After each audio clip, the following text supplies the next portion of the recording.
ہمارے چینل میں خوش آمدید۔ تو چلیے شروع کرتے ہیں آج کی کہانی۔ چٹاخ کی آواز پورے کمرے میں گونجی تھی۔ حیدر کرمانی سرخ نظروں سے امثال کو دیکھنے لگا۔ میں عزت دار لڑکی ہوں، کوئی طوائف نہیں مسٹر حیدر، غصے سے کہتی وہ آفس سے نکل گئی۔ اس نے حیدر کرمانی سے لون مانگا تھا، پر بدلے میں حیدر نے اسے کانٹریکٹ نکاح کا کہا، جسے شاید وہ غلط سمجھ بیٹھی۔ تمہیں یہ تھپڑ بہت باری پڑے گا امثال، میرا وعدہ ہے تم خود طوائف کی طرح اپنا آپ مجھے پیش کرو گی۔ اس نے غصے سے سارا آفس تہس نہس کر ڈالا۔ 2 دن بعد جب امثال کے گھر میں ماتم بچھا تھا، وہ امثال کے گھر گیا اور روتی ہوئی امثال کے سامنے گھٹنوں کے بل بیٹھا۔ یہ تو پہلا وار تھا، زندگی کب کیا کر جائے کسی کو نہیں پتا ہوتا۔ امثال نے کبھی سوچا نہیں تھا کہ وہ وقت کے دھانے پر کھڑی ہوگی۔ اس نے تو ہمیشہ سے یہی سوچا تھا کہ وہ ایک اچھی زندگی گزارے۔ اس دنیا میں اس کے والد کے علاوہ اس کے پاس کوئی نہیں تھا، اور اس کے والد اپنی بیٹی سے بے انتہا محبت کرتے تھے۔ امثال نے اپنی ماں کو نہیں دیکھا تھا، لیکن باپ کے ہوتے ہوئے اس نے کبھی بھی ماں کی کمی محسوس نہیں کی تھی، کیونکہ وہ جانتی تھی کہ اس کے والد نے بہت محنت سے اسے پال پوس کر بڑا کیا، اچھی تعلیم دلوائی تھی، اور اب وہ اپنی بیٹی کے رشتے کے لیے بہت پریشان تھے۔ وہ بہت عام سے علاقے میں رہتے تھے۔ امثال کا باپ ایک کلرک تھا، ریٹائر ہونے کے بعد وہ گھر پر ہی سارا وقت گزارتا۔ امثال نے اپنے والد سے نوکری کرنے کی خواہش ظاہر کی تو انہوں نے اسے اجازت دے دی، کیونکہ وہ اپنی بیٹی کا کوئی خواب توڑنا نہیں چاہتے تھے۔ وہ شروع سے جانتے تھے کہ امثال کی خواہش ہے، اور پھر اس نے مکمل اپنی رضامندی دے دی تھی کہ اس کے والد جہاں مرضی اس کی شادی کر دیں۔ امثال بہت خوش تھی، اب وہ نوکری بھی کر سکتی ہے، اپنے رب کی بہت شکر گزار تھی۔ فجر کی نماز ادا کرنے کے بعد آج وہ جلدی جلدی تیار ہونے لگی، کیونکہ اس کو انٹرویو کے لیے ایک جگہ جانا تھا۔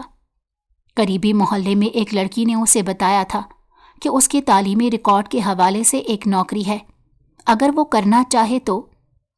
امثال کی اس لڑکی سے اچھی دوستی تھی، ان کا ایک دوسرے کے گھر آنا جانا بھی تھا، اسی لیے اس کے والد نے مطمئن ہو کر اجازت دے دی۔ امثال کالے کلر کے عبائے میں گھر سے نکلی اور اس لڑکی کے بتائے گئے ایڈریس پر جا پہنچی۔ ہاتھ میں فائل تھامے وہ بہت پر اعتمادی سے قدم اٹھا رہی تھی۔ اتنی بڑی بڑی عمارتیں دیکھ کر امثال بہت زیادہ حیران تھی۔ اس نے شروع سے یہی سوچا تھا کہ وہ اپنی تعلیم مکمل ہونے کے بعد نوکری کرے گی، لیکن نوکری ملنا کوئی آسان بات نہیں۔ یہ بات اس نے اپنی دوست سے سن لی تھی، لیکن وہ ایک مرتبہ آزمانا چاہتی تھی۔ اس نے سنا ہوا تھا کہ کوشش کرنے والوں کی کبھی ہار نہیں ہوتی۔ اپنی ہی سوچ کے تانے بانے سیٹ کرتی امثال اس بڑی سی عمارت کے اندر داخل ہوئی۔ ریسیپشن والی لڑکی سے انٹرویو کا پوچھنے کے بعد ایک جگہ بیٹھ گئی۔ امثال کے ساتھ اور بہت سی لڑکیاں وہاں انٹرویو دینے کے لیے آئی تھیں، لیکن امثال بہت مطمئن تھی۔ وہ اچھی طرح جانتی تھی کہ اگر اسے یہاں نوکری نہیں ملی تو وہ کہیں اور جا کر کوشش کرے گی، لیکن ہار نہیں مانے گی۔ ابھی وہ یہی سوچ رہی تھی جب اچانک آفس میں بھگدڑ مچ گئی، لوگ یہاں سے وہاں جانے لگے۔ امثال نے ایک لڑکی سے پوچھا تو اس نے کہا باس آ رہے ہیں۔ امثال نے کہا تو اس میں اتنی پریشان ہونے والی کیا بات ہے؟ تب اس لڑکی نے حیرت سے اس کی جانب دیکھا اور بولی، تم ابھی یہاں نہیں ہونا، اسی لیے تمہیں اندازہ نہیں، آج چھوٹے باس آ رہے ہیں۔ یہ آفس ان کے والد کا ہے اور وہ بہت اچھے انسان ہیں، مگر چھوٹے صاحب بہت ہی زیادہ غصے کے تیز اور اکھڑ دماغ کے مالک ہیں۔ وہ بات کرتے ہوئے یہ نہیں دیکھتے کہ چھوٹا ہے یا بڑا، بس اپنے لفظوں سے دوسرے بندے کو گھائل کرنا جانتے ہیں۔ میں تو تمہیں مشورہ دے رہی ہوں کہ آج چلی جاؤ، کل جب بڑے صاحب آئیں گے انہی کے ساتھ انٹرویو کرنا، ورنہ چھوٹے صاحب تو تمہیں کبھی نوکری نہیں دیں گے۔ انہیں عورتوں کے قدم سے قدم ملا کر چلنے سے سخت نفرت ہے۔ امثال نے بہت حیرت سے اس لڑکی کی بات سنی اور بولی، یہ کیسی باتیں کر رہی ہیں آپ؟ آج کے دور میں بھی ایسے لوگ ہیں؟ مجھے حیرت ہو رہی ہے۔ جبکہ اس لڑکی نے کہا، حیرت نہ کرو، اپنی جان بچانی ہے تو جاؤ۔ امثال اس لڑکی کے جانے کے بعد خاموشی سے وہیں بیٹھ گئی۔ وہ کیوں ڈرتی؟ اس نے کوئی غلط کام تھوڑا ہی کیا تھا۔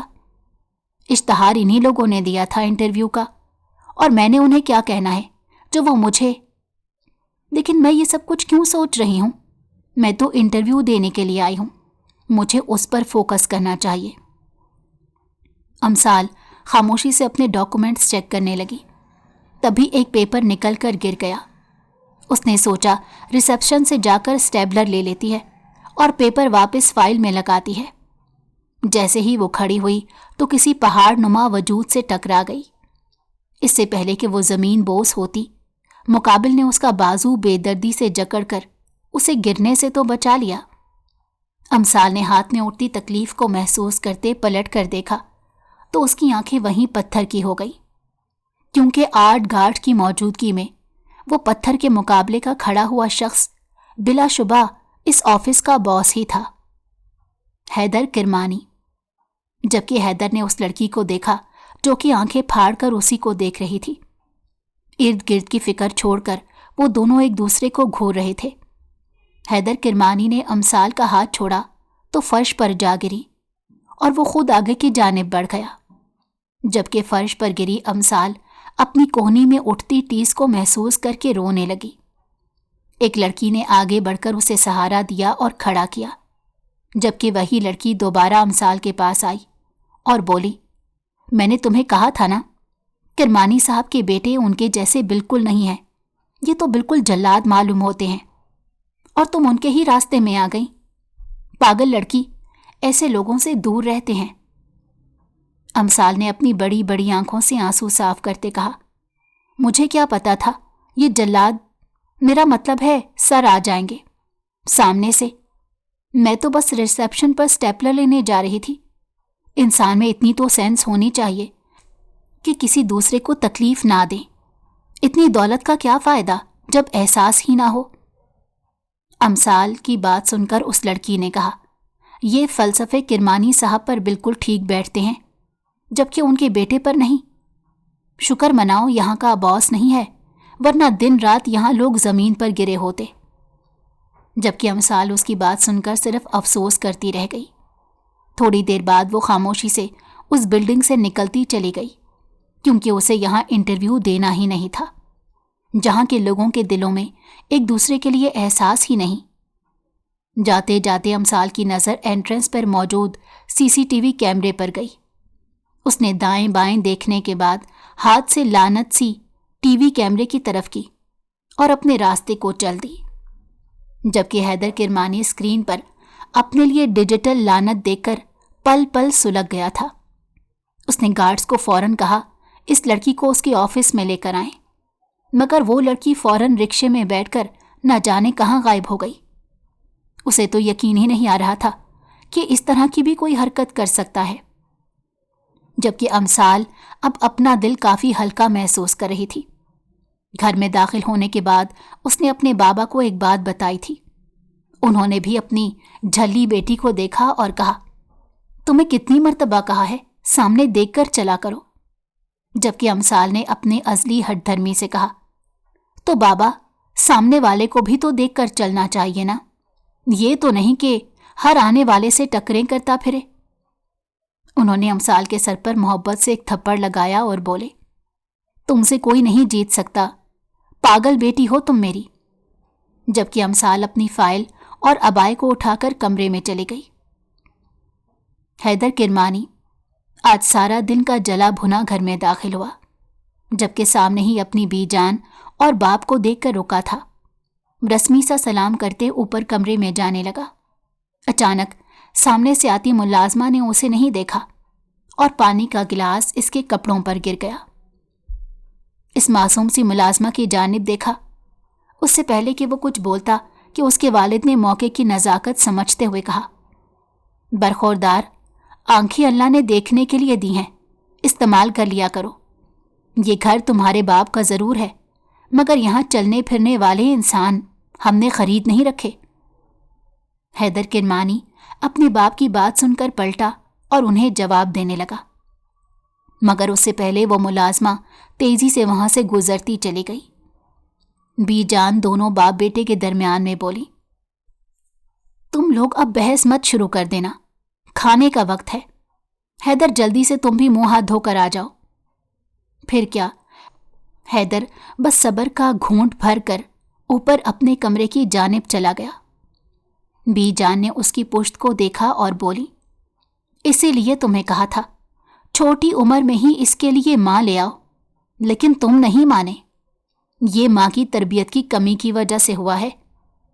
انہوں نے اپنی والدہ کو دیکھا اور بولا، آپ نے بھی تو اس کی تربیت کی تھی، نہ ہی آپ کی تربیت کا اثر آیا اور نہ ہی ہمارے خون کا۔ نہ جانے کیسا سر پھرا بیٹا ہے میرا، آفس میں بھی ہر ایک بندے کو ایسے ہی ڈرا کر رکھتا ہے، کوئی بھی آگے بڑھ کر اسے بات کرنے کی ہمت نہیں جٹا پاتا۔ وہی نا، ایک ماں کی کمی کوئی پوری نہیں کر سکتا۔ وہ باپ کو باپ نہیں سمجھتا، ماں کو تو کیا ہی مانتا۔ میں سوچ رہی ہوں کیوں نہ حیدر کی شادی کر دیں، ہو سکتا ہے ایسا کرنے سے اس کی زندگی میں کوئی سدھار آ جائے۔ انہوں نے اپنی والدہ کی جانب دیکھا اور کہا، سوچ تو آپ کی اچھی ہے، لیکن بلی کے گلے میں گھنٹی کون باندھے گا؟ اپنے بیٹے کی بات سمجھتے ہوئے بی جان مسکرانے لگی، کیونکہ وہ حیدر کرمانی کے جذباتی پن سے بہت عاجز تھیں۔ وہ 1 منٹ میں بالکل بیگانہ ہو جاتا تھا، کوئی بھی اس کے لیے اہمیت نہیں رکھتا تھا۔ بی جان اکثر اس سے غصے سے ڈر جاتی تھی، اسی لیے خاموش ہو جاتی، جبکہ اس کے والد محترم تو کچھ کہتے تو حیدر انہیں درمیان میں ہی ٹوک کر راستہ کاٹ لیتا۔ بی جان بھی یہی دعا کرتی تھی کہ ان باپ بیٹوں کے دل ایک دوسرے کی طرف صاف ہو جائیں تاکہ گھر کا ماحول پرسکون ہو، لیکن وہ صرف دعا کر سکتی تھی۔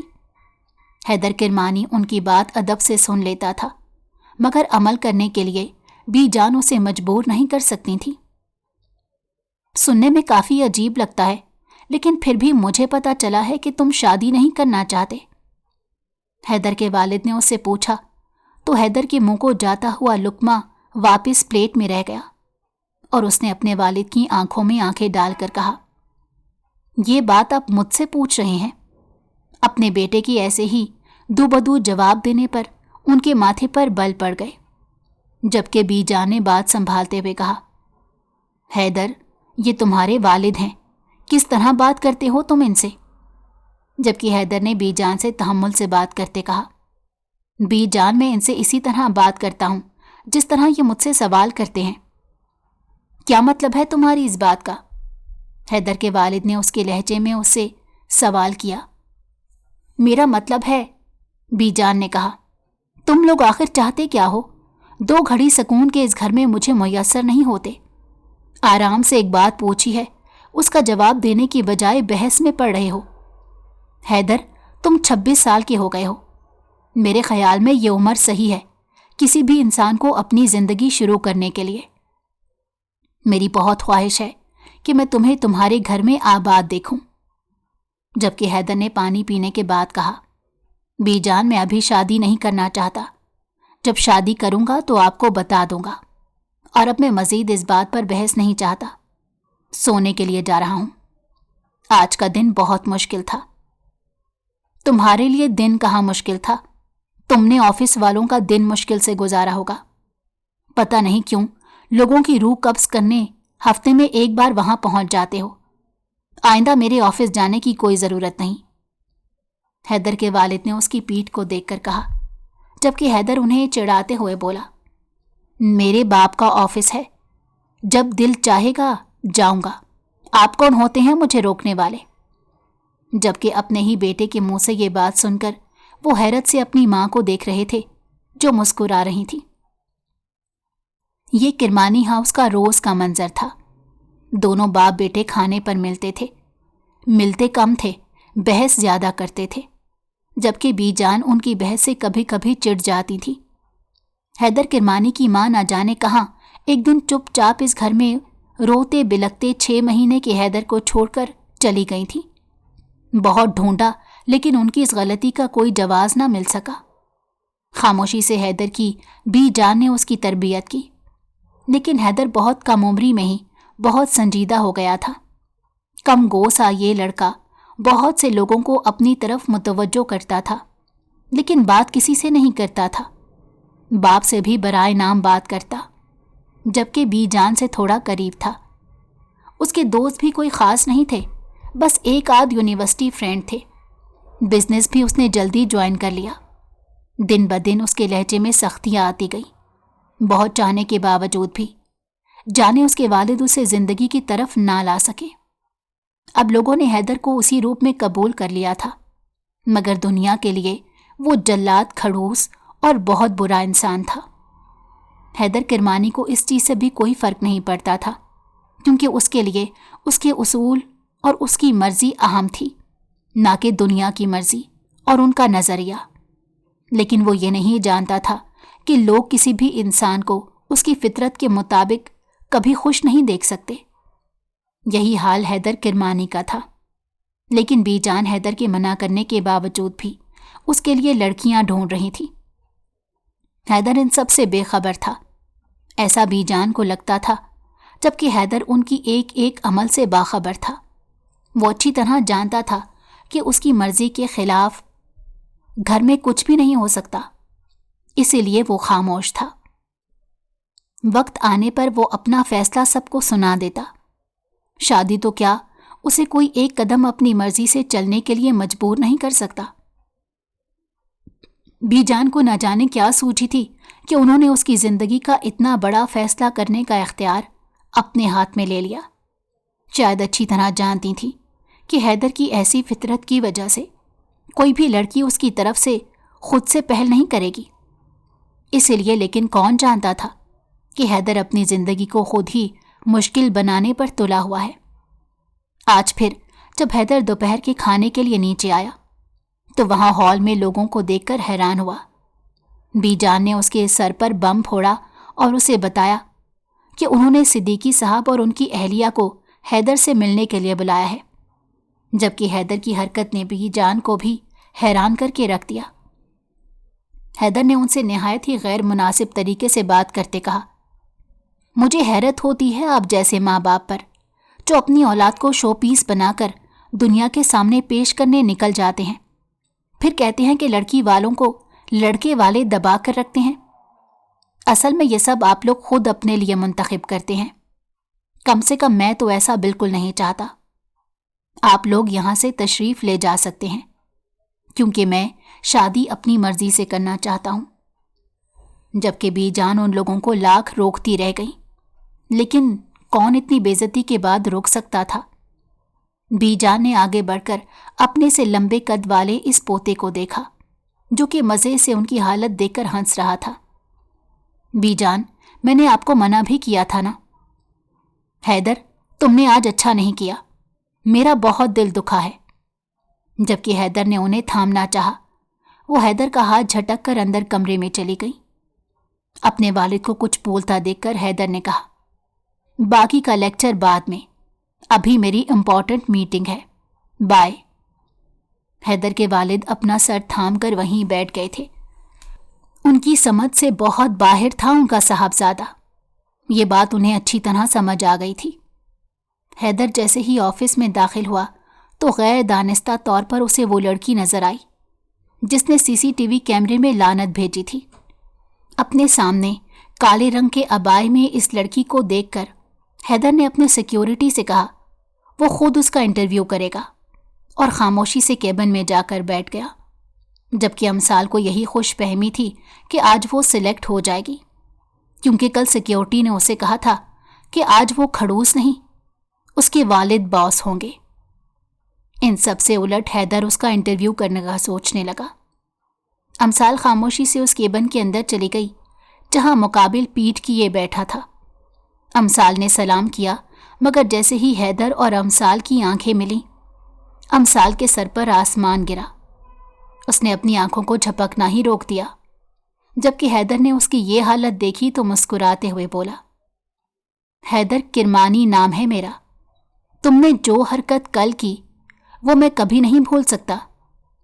جبکہ امثال اسے دیکھ کر کچھ بول ہی نہ سکی۔ اسے خاموش دیکھ کر حیدر نے کہا،